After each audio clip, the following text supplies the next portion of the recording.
Hello, and welcome back to my channel. Last week, I talked with you about the naturalist fallacy. This week, I want to talk with you about another type of fallacious thinking that impacts the trans community, the LGBT community, and other minorities in a way that's actually very surprising for a little-known fallacy.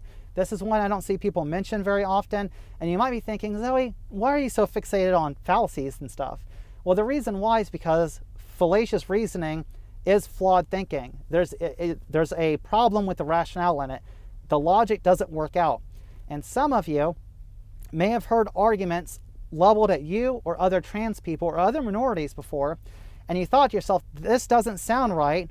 I know that's wrong, but I don't know what exactly is wrong with it. So I'm going to hopefully give you a fallacy where you're like, oh, you recognize that this is what's going on, and you can fight back against these accusations.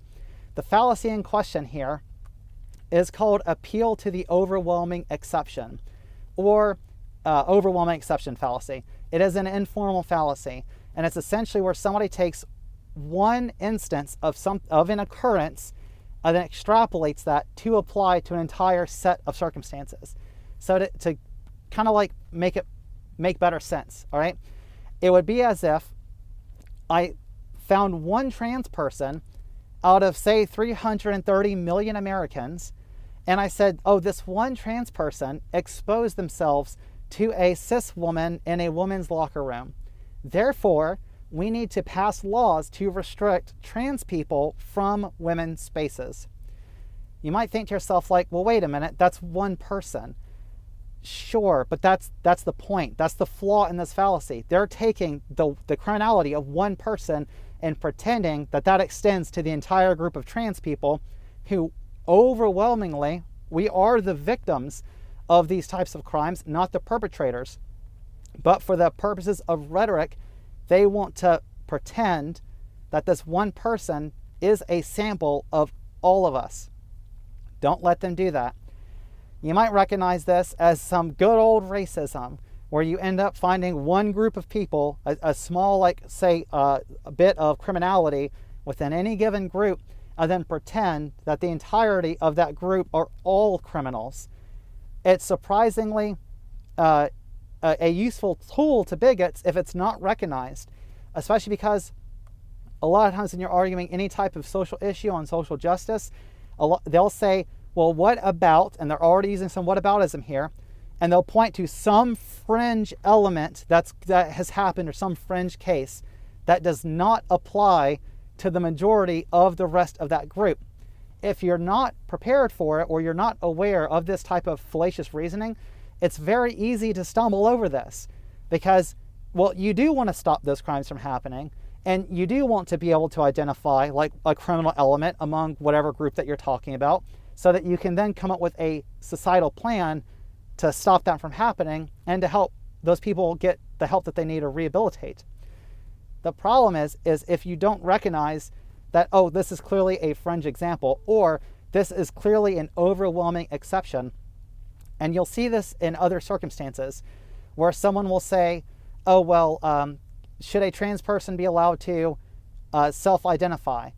And you say yes. And they say, okay, well, should they be able to have access to whatever healthcare they need, like HRT or surgeries? And you say, yeah. And they say, okay, well, what if a 13-year-old is trans?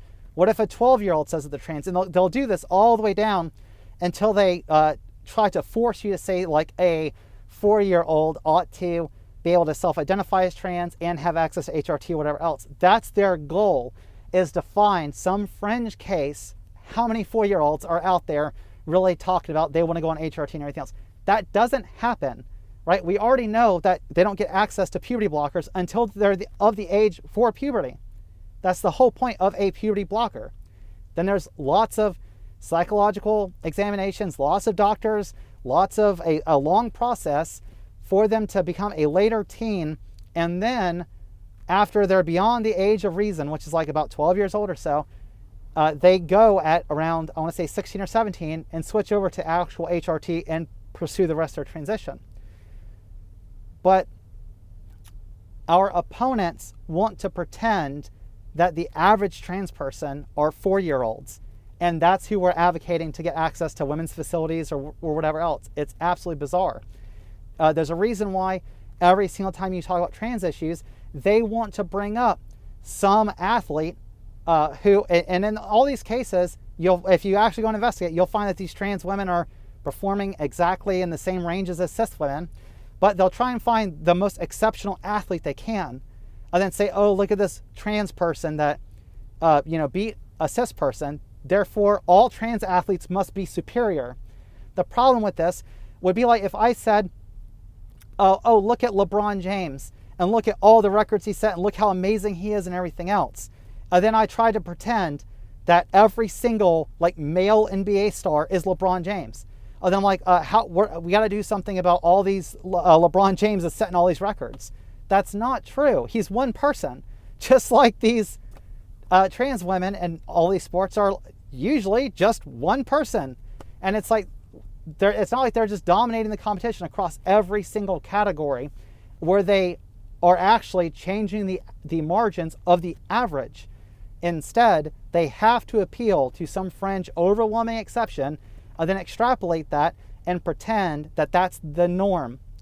I know that I've kind of like gone over this a couple times now. I just wanted to make sure that it wasn't something that I just like skimmed over, because like legitimately this fallacy is used to attack trans people all the time.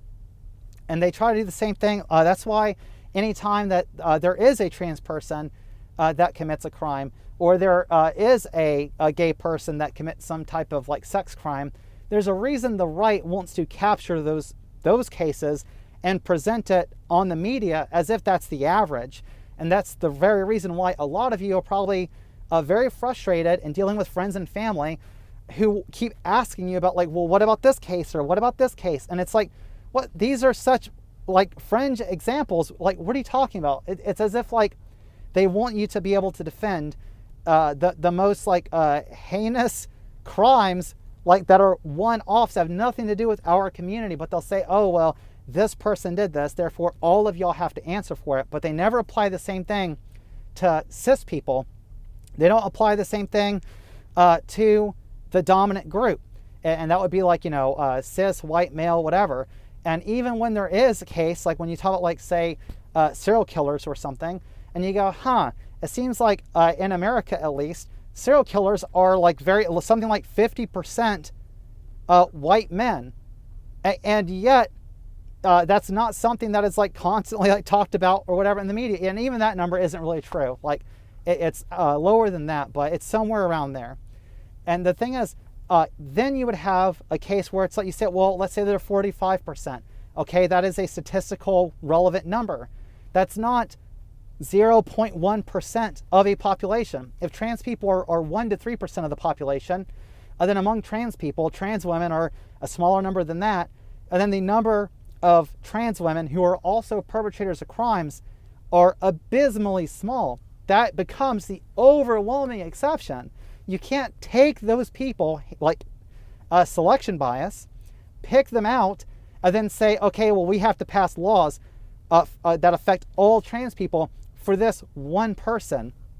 I want to say like in Iowa, I think it was in Iowa, where they were trying to pass some anti-trans school bill. And the bill, if you read the legislation, it literally affected one high school trans girl in the entire state. This is like an absurd waste of our time, our energy. It's fear-mongering about our community. It's trying to make us all out to be criminals or predators, when that they have to appeal to the overwhelming exception to even make the claim of that.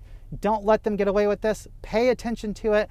And whenever you see it, you don't have to call it out. I know like a lot of people are just like, oh, when you just quote fallacies at people. The point of this video is to communicate to you what the logic that is flawed behind this way of thinking is. That way, when somebody brings these cases up, instead of you thinking like, well, wait a minute, I have to, investigate this and find out what's going on or whatever else, just remind yourself, if they're talking about one person out of the entirety of the trans community, they are already talking about an exception to our community on average. Don't let them do that. Be aware of it. And I will see you in the next video.